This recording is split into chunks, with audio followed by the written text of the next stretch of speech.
अब ये नया वर्ष 2023 आ गया।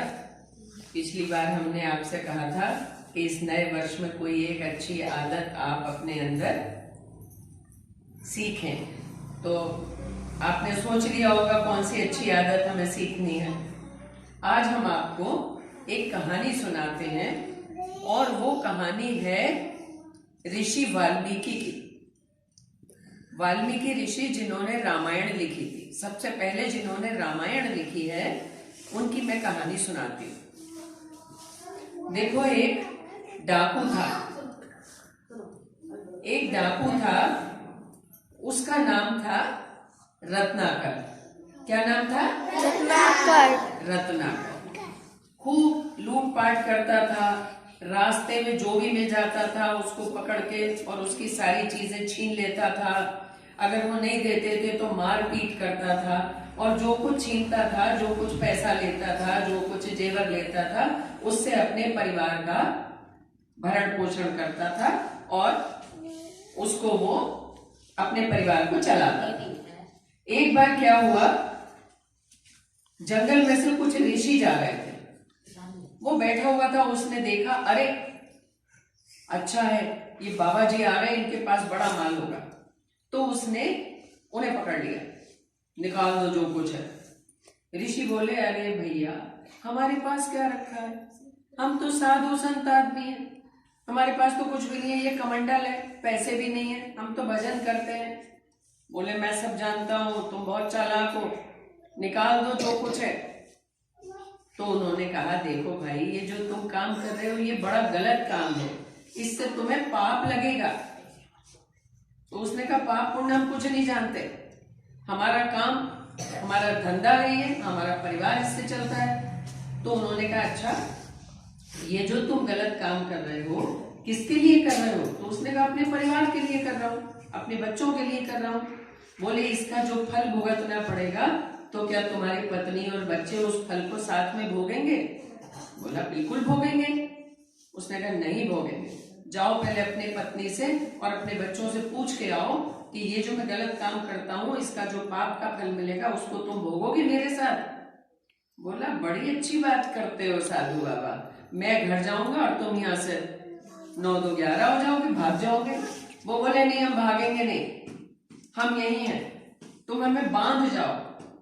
उसने क्या किया, उन साधु बाबा को पेड़ से बांध दिया और चला गया।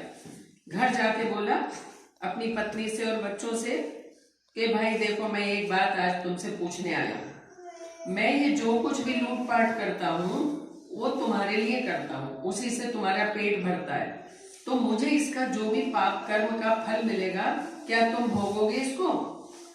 सबने मना कर दिया। अरे नहीं, हम क्यों भोगेंगे, हमारा पालन पोषण करना आपका काम है, इसलिए आपका काम हमें हमारा पेट भरना है, तो आप भोगोगे, हम थोड़ी भोगेंगे। अब तो उसकी आंखें खुल गई, अरे मैंने अब तक का सारा जीवन ही बेकार कर दिया, मैं तो इन लोगों को लूटपाट कर करके खिलाता रहा और ये कह रहे हैं कि हम तुम्हारा फल भोगने के लिए तैयार नहीं है। वो तुरंत गया और जाके उसने साधु बाबा को खोला और उनके पैर पकड़ लिए, महाराज मुझे क्षमा करिए, मुझसे बहुत बड़ी गलती हुई, मैंने तो आज तक सारा जीवन ऐसे ही निकाल दिया। साधु बाबा बोले, कोई बात नहीं, अभी तुम समझ गए हो, ये बड़ी अच्छी बात है। तो उन्होंने कहा, मैं क्या करूं? तो उन्होंने कहा कि तुम राम राम जपो। अब वो राम राम राम राम, तो उसको तो जपना ही नहीं आता था, क्योंकि वो तो मार काट करता था, मरा मरा मरा मरा। तो उन्होंने कहा, अच्छा ठीक है, तुम मरा मरा जपो। जब वो मरा मरा जपना शुरू हुआ तो मरा मरा मरा मरा मरा करते करते राम राम हो गया, और उस राम राम करते करते उसको इतना पुण्य मिल गया कि वो समाधि लग गई उसकी और राम राम ही जपता रहा। और एक दिन एक पक्षी का जोड़ा बैठा हुआ था और वो खेल रहा था, आपस में बात कर रहा था, तब एक शिकारी ने उसको तीर मार दिया, उसमें से एक पक्षी मर गया। जैसे ही वो गिरा नीचे और मरा, तो उनके मुंह से एक कविता निकल पड़ी। वो कविता पहली कविता थी, संस्कृत का श्लोक था, जो लूटपाट करने वाला व्यक्ति और वो राम राम के जप से इतना बड़ा कवि बन गया, और वो पहला श्लोक जो था उनका, वही उनकी पहली रचना थी। और उसके बाद उन्होंने इतनी भगवान की भक्ति में तल्लीन हो गए वो इतनी कि उनकी रामायण लिख डाली उन्होंने। राम के चरित्र का पूरा हाल उन्होंने रामायण के नाम से एक मोटा ग्रंथ लिखा। वो आज भी है। सबसे पहले उसी को हम मानते हैं कि रामायण के रचयिता वाल्मीकि ऋषि, वो राम के जन्म से पहले उन्होंने लिख ली थी। तो ऐसे वाल्मीकि ऋषि को हम नमन करते हैं।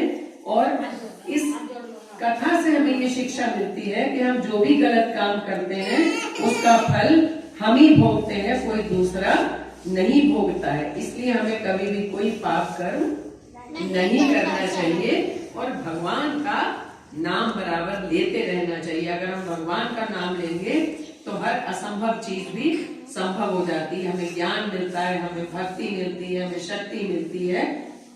इसलिए हमें सबको भगवान के नाम का सहारा लेना चाहिए और कभी कोई पाप कर्म नहीं करना चाहिए। समझ में आया? Thank you.